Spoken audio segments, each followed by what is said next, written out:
लोक में तो छलता है सो छलता ही है। छलिया व्यक्ति भगवान को नहीं छोड़ता। बोलो, मैं आपको बताऊं भगवान को कैसे नहीं छोड़ता। ये छल वाले व्यक्ति के लिए सब कुछ, वो बिल्कुल एक डंडे से सबको भागता है। वो धर्म के क्षेत्र में भी आता है तो धर्म के क्षेत्र में भी छल होता है। कैसे होता है देखो, जैसे मैं बताऊं, अभी सुबह आपने पूजन की, ठीक है, कुछ लोग कर रहे होंगे, कुछ लोग करेंगे, ठीक है।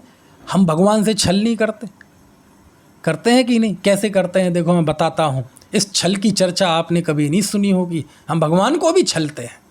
हम जब बोलते हैं ओम ह्रीं श्री देव शास्त्र गुरुभ्यो जन्म जरा मृत्यु विनाशनाय जलम निर्वपामिति स्वाहा, क्या पवित्र भावना हम भगवान के सामने भा रहे हैं कि हे भगवान, हे देवशास्त्र गुरु, मैं आपके सामने ये जल समर्पित कर रहा हूँ ताकि मेरे जन्म मृत्यु और बुढ़ापे का नाश हो। मैं आपसे पूछता हूँ, आपको जन्म मरण का नाश करना है? आप तो बर्थडे मनाते हैं, आप तो हैप्पी बर्थडे के नाम पे पार्टी करते हैं, समझ में आया ना? आप तो अपनी बर्थडे पार्टी के नाम पे लाखों रुपए खर्च करते हैं, आप तो केक काटते हैं। ऐसी है ना प्रवृत्ति आपकी होती है। एक आपकी उस प्रवृत्ति को देखकर कह सकता है कोई कि इस व्यक्ति को जन्म जरा मृत्यु का नाश करना है? समझ में आया ना? मैं आपसे पूछता हूँ, यदि जन्म एक रोग है, उसके नाश करने की आपकी भावना है, तो सेलिब्रेशन कैसा जन्म का? जो रोग है, जिसका आपको नाश करना है, जिसे आप अनिष्ट मानते हैं, उसका सेलिब्रेशन होता है? आपने कभी सेलिब्रेशन मनाया कि आज के दिन मुझे ज़िंदगी में पहली बार शुगर हुई थी, शुगर की रिपोर्ट आई थी, आज मुझे थायराइड हुआ था, आज मुझे ब्लड प्रेशर हुआ था, आज मुझे कैंसर हुआ था, या मान लीजिए किसी को कोरोना हुआ और कुछ दिन बाद ठीक हो गया, तो तारीख लिख के रखेगा और हर साल को सेलिब्रेशन करेगा। आज के दिन मुझे कोरोना जांच में आया था, मैं धन्य हो गया, नाचेगा, बरसी मनाएगा। कैसी बात करते हो? कभी अनिष्ट चीज़, बुरी चीज़ जिसको हम त्याज्य मानते हैं, कभी उसका सेलिब्रेशन होता है? और हम तो सेलिब्रेशन मनाते हैं, केक काटते हैं, दावतें करते हैं, और भगवान के सामने बोल रहा है कि ओम ह्रीं श्री देवशास्त्र गुरुभ्यो जन्म जरा मृत्यु विनाशनाय जलम निर्पामिति स्वाहा। ये भगवान से छल नहीं है। तुम लोक को तो छलते ही हो, लेकिन तुमने भगवान को भी नहीं छोड़ा है। अगला बोलते हैं ओम ह्रीं श्री देवशास्त्र गुरुभ्यो संसार ताप विनाशनाय चंदनम निर्पामिति स्वाहा। हे भगवान, हे देवशास्त्र गुरु, मैं संसार ताप के नाश के लिए आपके सामने चंदन समर्पित करता हूँ। संसार ताप लगता है, पाप का उदय तो चलो सबको दुखदाई लगता है, सबके मन में संताप पैदा करता है, लेकिन पुण्य के उदय में आपको संताप लगता है। जब आपको लौकिक सफलताएं मिलती हैं, जब आपके घर में गाड़ी आती है, अपना आपका बड़ा मकान बनता है, बंगला बनता है, फैक्ट्री बनती है, तब आपको संताप लगता है। जब आपका यशगान होता है, जब आपके खड़े होने पर ताली बजाई जाती हैं, आपकी प्रशंसा की जाती है मंचों से, आपको वो संताप लगता है। जब आप सारी दुनिया गर्मी में जब परेशान होती है और आप बाकायदा एसी में टांग फैलाकर सो रहे हैं, वो आपको संताप लगता है? कहाँ लगता है? वो संताप लगता है नहीं। और भगवान से बोलते हैं कि हमें संसार ताप का नाश करना है। ताप लगता है क्या? यदि लगता है नहीं, भगवान से बोलते हैं, तो तुम भगवान के साथ भी छल कर रहे हो। बहुत गंभीर बात है, समझ में आया? भगवान से भी छल है। कभी विचार करते हैं इन पंक्तियों पे? अरे जब हम ये बोलते हैं ना मंत्र, संसार ताप विनाशनाय, है ना, चंदनम निर्पामिति स्वाहा, तो संसार ताप का पूर्णतः नाश तो जब होगा, उस समय जब हम ये बोलते हैं और चंदन चढ़ाते हैं, उस समय अंदर, हमारे अंदर एक ऐसी तरंग उठ जानी चाहिए, आनंद की तरंग, साम्य भाव की तरंग, समझ में आए ना, निर्लेपता की तरंग, निस्तंगता की तरंग, स्वरूप अनुभव की तरंग, ऐसी तरंग उठ जानी चाहिए कि चलो मैं भविष्य में संसार ताप का नाश जब होगा, लेकिन उसी क्षण मैंने बंध और मोक्ष, है ना, और संसार से रहित अपनी शांत परिणति का अनुभव कर लिया, तब वास्तव में पूजन सार्थक है। समझ में आया? हाँ। तीसरा देखो, ओम ह्रीं श्री देवशास्त्र गुरुभ्यो अक्षय पद प्राप्त अक्षतम निर्वपामिति स्वाहा। अरे रे रे रे, हे भगवान, अक्षय पद की प्राप्ति के लिए मैं आपके सामने अक्षत समर्पित कर रहा हूँ। वाह, मुंह से बोल रहे हैं कि हमें अक्षय पद चाहिए, लेकिन मन में, क्रिया में पूरे प्रयत्न हमारे काय के लिए है? सारे प्रयत्न हमारे क्षयवान पदों के लिए है।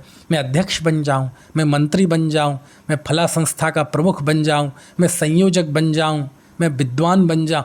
हर व्यक्ति को क्षय के रूप, जिन पदों का क्षय हो जाता है, जिन पदों की उम्र ज़्यादा नहीं है, उन पदों के लिए मरा जा रहा है। सारा पुरुषार्थ, सारे प्रयत्न उस, है ना, नश्वर पदों के लिए। लेकिन भगवान के सामने कह रहा है कि भगवान, मुझे अक्षय पद चाहिए, मुझे ऐसे पद की प्राप्ति चाहिए जिसका क्षय ना हो।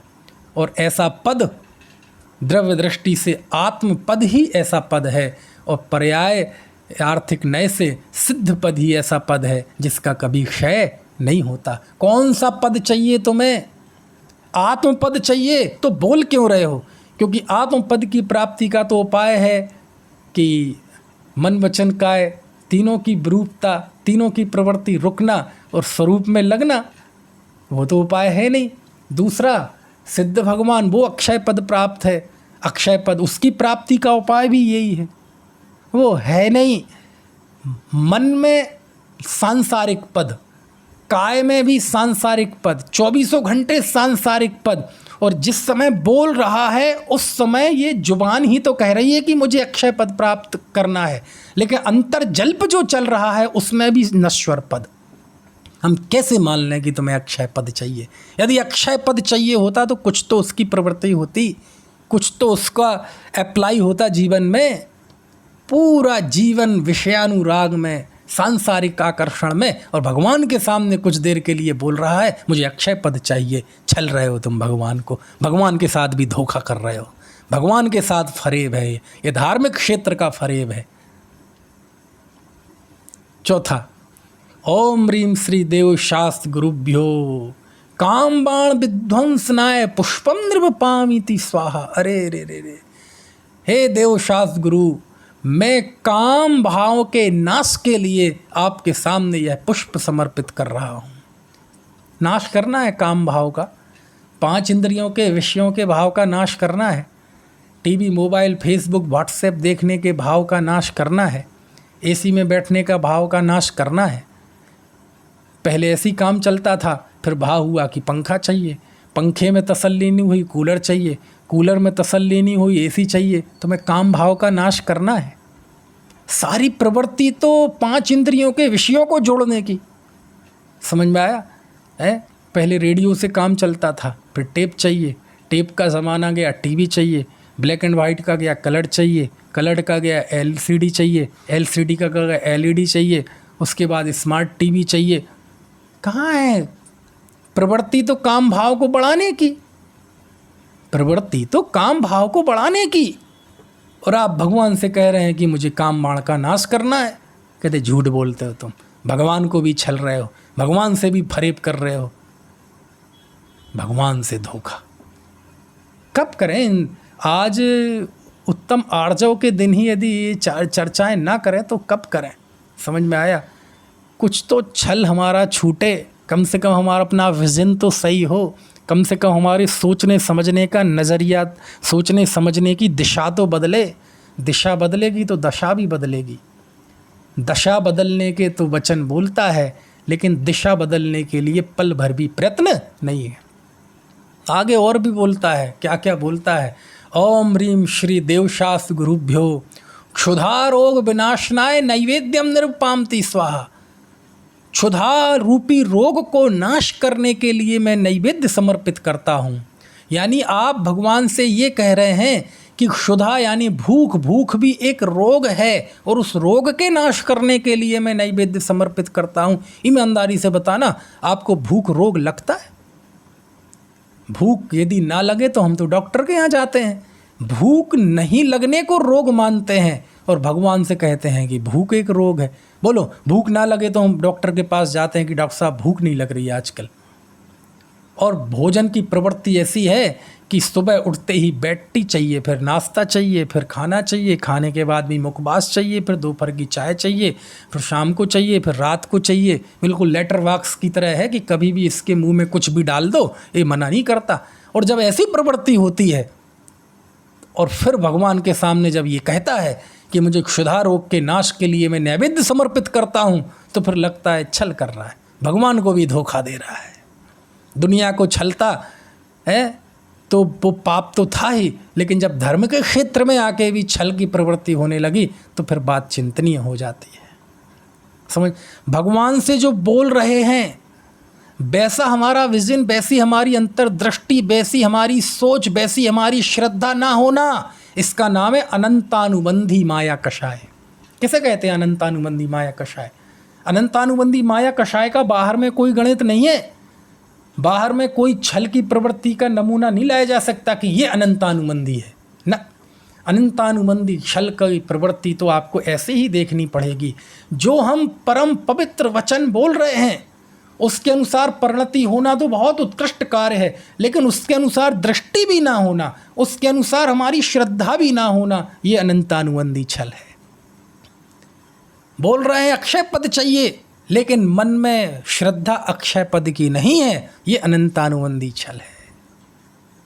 मन में अजर अमर पद की इच्छा नहीं है, लेकिन मुंह से बोल रहे हैं, ये अनंतानुबंधी छल है। अनंतानुबंधी छल कोई ऐसी चीज़ नहीं है कि बाहर में दिखा दी जाए, चेहरे पे कौन सी कुटिलता आ जाए कि अनंतानुबंधी बता सके कि ये अनंतानुबंधी है। नहीं, लोक में चेहरे की कोई भी भाव भंगिमा, लोक की कोई भी प्रवृत्ति को हम ये नहीं कह सकते कि अनंतानुबंधी छल है। रुचि ना होना आत्मा की, ये अनंतानुबंधी छल है। आत्मदृष्टि ना होना, ये अनंतानुबंधी छल है। परम सुख के प्रति लालसा ना होना, ये अनंतानुबंधी छल है। समझ में आए ना? है ओम ह्रीम श्री देव शास्त्र गुरुभ्यो मोहांधकार विनाशनाय दीपम नृपामति स्वाहा। हे भगवान, मैं मोह रूपी अंधकार का नाश करने के लिए आपके सामने दीपक समर्पित कर रहा हूँ।